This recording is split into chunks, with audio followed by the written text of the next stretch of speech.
Matadouros, capítulo 10. A longa marcha levou o exército para o reino dos Minotauros com o que parecia uma lentidão agonizante, e ainda assim, apesar de toda essa lentidão, havia uma alegria em tudo isso. Os paladinos realizavam lutas todas as noites em que acampavam, pretos e vermelhos colocavam suas habilidades uns contra os outros enquanto os imortais, os 300 escolhidos pessoais da Papa, se engajavam em feitos de força e jogos, e mais importante, os observadores das outras nações observavam o poderoso exército e sua grande extensão com total descrença. Agora Menova, a capital do reino dos Minotauros, depois de semanas de viagem, estava a apenas alguns dias de distância, e a ansiedade de Mutreil estava acompanhada de uma sensação de estar certo. A cada milha de sua jornada, ela sentia mais e mais como se estivesse voltando para casa novamente. Seus olhos contemplavam as árvores densas e um calor brotava em seu peito como se estivesse vendo velhos amigos. Pela primeira vez em sua vida, ela viu centenas, até milhares que se pareciam com ela, e com essa sensação de estar certa veio uma sensação de culpa. Uma culpa que a forçou a olhar para o chão. Ela te criou, ela é sua mãe. Mutreil disse a si mesma várias vezes enquanto estava sozinha. Seus dedos grossos e escuros correram ao longo de sua mandíbula. Era um velho hábito de seus primeiros anos. Eu fiz isso com minha mãe biológica. Ela se perguntou. Parecia que tinha feito, mas o rosto da mulher era uma mortalha agora, um mistério perdido no tempo enquanto Mutreil crescia sob a Dama Vermelha que a resgatou do Forte Devoriano. Ela soltou uma risada amarga. Eu era tão ridícula. Lembro de me perguntar quanto tempo levaria até que eu me parecesse com eles. Eu sempre pensei neles, na propriedade, como um lar. Então por que me sinto tão diferente sobre isso? Agora a casa da mãe parece estrangeira e este lugar parece certo. Mutreil foi direta até consigo mesma, e um sentimento doentio de deslealdade para com sua família se instalou em suas entranhas. Teria sido mais fácil para ela se acreditasse que tinha sido criada para esse casamento, que eles eram família apenas no nome. Mas eu segurei Gottfried no dia em que ele nasceu. Eu cresci com todos eles, e minhas mães, meus irmãos. Seria muito mais fácil aproveitar esse sentimento se eu fosse apenas uma ferramenta. Ela engoliu o nó na garganta e tentou não pensar em como era bom estar no reino dos Minotauros finalmente, perto de tantos como ela pela primeira vez na vida, e como isso fez com que toda a sua vida anterior parecesse de repente como se ela fosse uma estranha o tempo todo, apesar de ser tratada de outra forma. Era uma batalha contra o pensamento que Mutreil Baraja estava perdendo constantemente até que um mensageiro abriu a seda escura de sua tenda. Minha senhora, Muum chegou para buscá-la.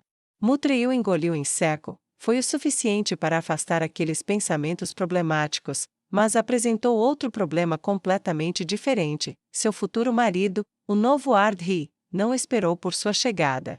Ela piscou seus grandes olhos castanhos e o mensageiro, um jovem, aparentemente um escudeiro, com sua armadura leve e espada curta, esperou suas ordens em silêncio. Mande-o entrar. Ah, meus irmãos sabem? Ela perguntou. O garoto balançou a cabeça, balançando o cabelo cor de areia atrás das costas. Não, minha senhora, ele veio com apenas algumas escoltas e pediu para vê-la sozinha. Mande-o entrar. Mutreil disse, e o garoto deu um passo para o lado. A tenda que ela mantinha para si era alta, feita sob medida para sua grande altura, e ela podia andar lá dentro sem abaixar a cabeça. Mas quando a mão grossa de Muum atingiu a seda e a afastou, ele teve que se abaixar para entrar sem que seus chifres prendessem no topo. Ele usava apenas um cinto e subligaria, embora do cinto pendurassem muitas tiras de couro que poderiam ter sido modestas se Mutreil não fosse o único a vê-las e saber que eram compostas de pele de dragão. Ou avistar as pequenas marcas de runas perto da base de cada uma. Mutreil se levantou quando ele entrou, então cruzou a ampla tenda para estender sua mão carnuda. Eu não esperava você, ou que você fosse tão. Ela inclinou a cabeça para trás. Ele era mais alto que ela por uma cabeça e meia, cada centímetro um campeão minotauro, grande. Achei que deveríamos nos encontrar pelo menos uma vez antes de nos casarmos. Bem, mais uma vez, não te vejo desde que você era pequena. Ele disse à jovem general. Além disso, a partir de amanhã tudo sobre nós será público. Este pode ser o único momento realmente privado que temos para falar fora de um quarto. Mutreil só conseguiu dar um pequeno aceno com a cabeça. Quando ele apertou a mão dele com a dela quase desapareceu. Ele não estava errado. A vida dela sempre foi passada aos olhos do público. A única exceção eram os anos escolares, onde os filhos das elites se misturavam e forjavam as habilidades e conexões que precisariam para continuar com seus deveres familiares como adultos. Eu acho. Ela disse depois de um aperto firme, mas respeitoso, nas mãos um do outro. Ela gesticulou para uma mesa do tamanho para uso de minotauros. Sentem-se. Ela disse, a menos que você tenha vindo por algum outro motivo para a tenda de sua noiva? Ela levantou uma sobrancelha para ele, e ele riu um pouco disso. Não ri, mas presumo que lhe ensinaram o que precisava saber. Sua mãe nunca me pareceu do tipo tímida. Moon disse e caminhou até a cadeira, sentou-se na cadeira e a empurrou para baixo da mesa apenas um fio. Mutreil reivindicou seu próprio assento e aproximou-o dela bem mais. Você sabe que se você se afastar um pouco, ficará mais confortável. Moon disse quando viu a maneira como os braços dela se moviam para trabalhar na cafeteira.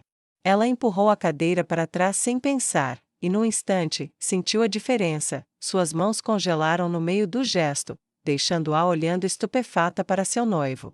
Você se senta como os humanos, eles têm corpos menores, então eles se sentam mais perto de onde trabalham. Você é maior, você precisa de um pouco de distância. Eu vi a mesma coisa quando eu costumava jantar com a antiga sacerdotisa aqui, no Aivenor.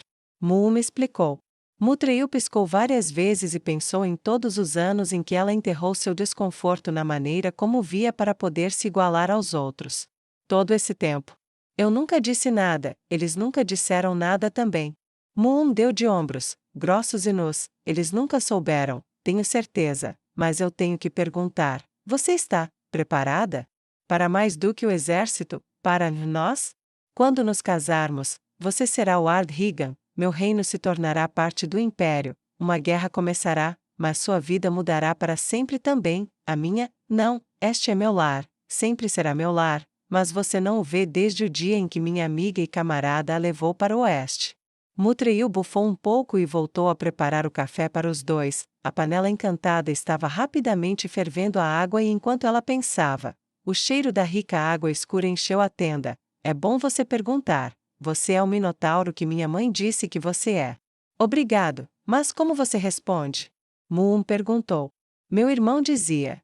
Eu nasci para ser uma arma de Deus, o que importam meus desejos, ou assim me lembro dele dizendo quando éramos crianças.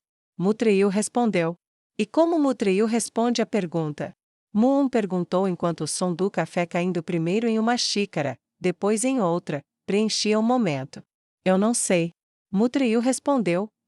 Só isso um momento atrás, eu estive sentada desconfortavelmente perto por toda a minha vida e nunca soube até que você olhou para mim e me disse o que mudar. O país inteiro parece um lar, como se eu estivesse sentindo falta de algo a minha vida toda e nunca soubesse.